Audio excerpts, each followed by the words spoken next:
Hello, my name is Joel Brogan. I'm a researcher at Oak Ridge National Laboratory. So what is VDiSC used for? We've built VDiSC.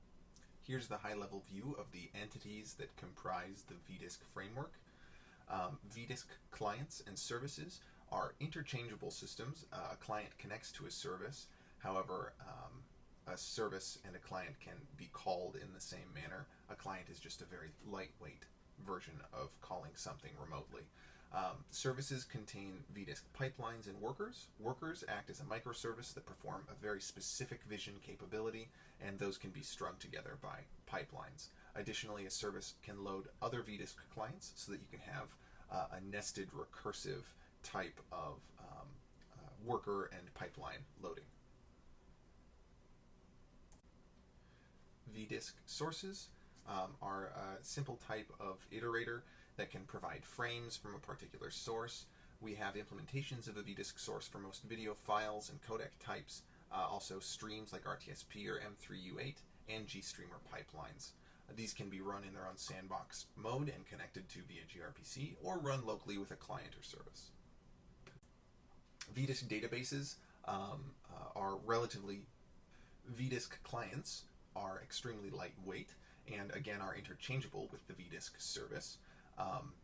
They allow for that nesting doll type behavior of services connecting to other services and so on and so forth down a particular chain. Each worker that a service can load, VDiSC services act as the storage entity that contains other VDiSC entities such as pipelines, workers, and databases, or other nested VDiSC clients, and provides the gRPC calls and API protocols to access all of those entities. This is an example of a nested VDiSC pipeline. As you can see, service A, B, and C all have their own loaded workers and pipelines. Workers are loaded into VDiSC pipelines for pipeline or service A and B, and then those pipelines themselves can act as atomic workers within the pipelines in client C.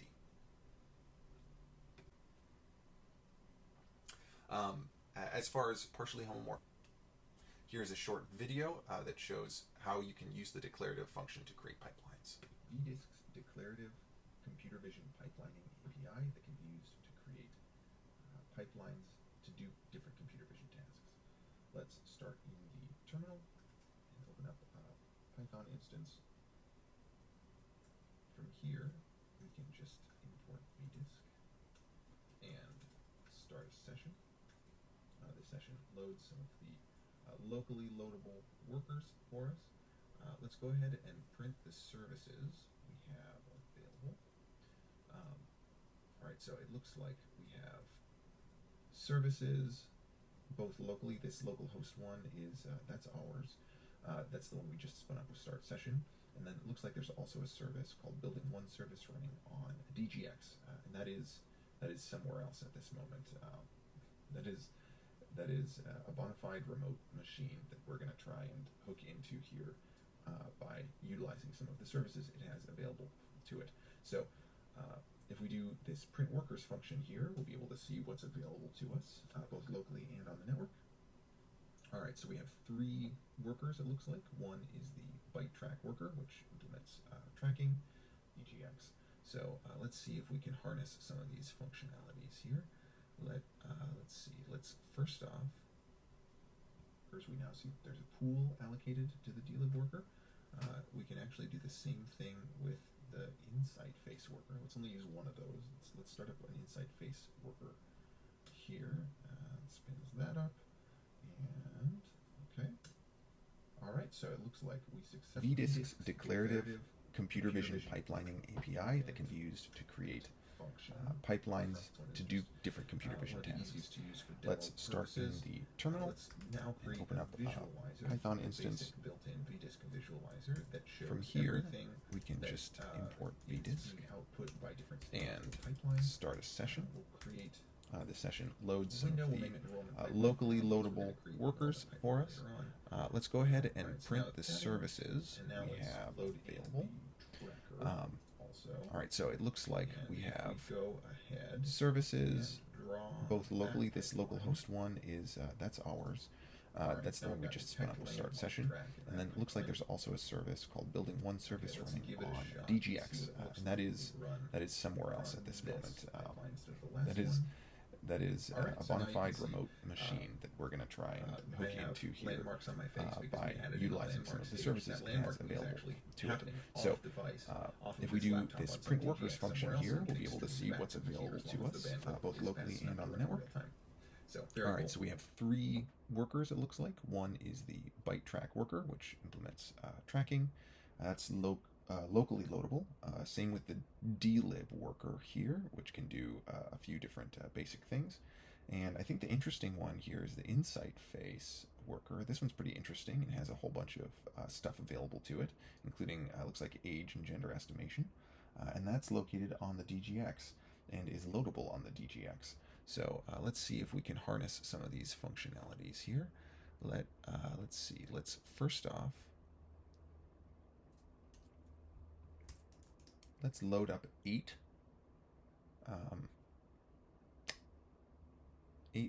workers for the dlib worker here. If we go ahead and print those workers, we now see there's a pool allocated to the dlib worker. We can actually do the same thing with the insight face worker. Let's only use one of those. Let's start up an insight face worker here. It spins that up, and okay. All right, so it looks like we successfully instantiated a pool for the insight face worker remotely on this DGX far away. So that's pretty great. All right, so now let's create a pipeline. Let's create a pipeline. We'll call it the tracking pipeline. So we'll build a tracker here. All right, created VDiSC print pipelines. Okay, so that one is loaded. That is available on our service. Okay, let's add in some stages to our pipeline here. So for the tracking pipeline, let's do a pipeline add stage that adds the detect function from the dlib worker. All right, so there's that, and let's add another stage. This time let's add the track function from the byte track worker. We should be able to draw that pipeline here. All right, that is a pretty simple pipeline. Let's create a source out of our CV2 webcam capability here. We have a lot of different sources available to us. This one is just one of the easiest to use for demo purposes.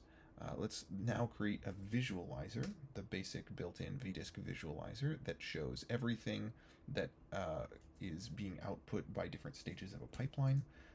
We'll create a window. We'll name it enrollment pipeline for now because we're going to create an enrollment pipeline later on. All right, so now that we've got that visualizer and the window and the source, we can pass the visualizer, source, and the pipeline that we just created into this back into the run pipeline function, and that starts up a pipeline. Here we can see that it's actually tracking my face. We have persistence of vision here. If I cover my face, it creates a new one. So that's perfect. Let's pause that. Now from here, let's go ahead and try and add in some other functionality. Let's make a new pipeline. Let's call it enroll, and this time we'll add in that same detector, except this time let's add in the land marker from the insight face worker loaded on that DGX. All right, so we've loaded that in, and now let's load in the tracker also. And if we go ahead and draw that pipeline, all right, so now we've got detect landmark track in that pipeline. Okay, let's give it a shot. Let's see what it looks like if we run this pipeline instead of the last one. All right, so now you can see I have landmarks on my face because we added in a landmark stage. That landmarking is actually happening off device, off of this laptop on some DGX somewhere else, and getting streamed back to me here as long as the bandwidth is fast enough to run in real time. So very cool. Last but not least, other VDiSC features. We're hoping to further speed up the gRPC pipeline calls. Here are references. And here is where you can access the code. Thank you very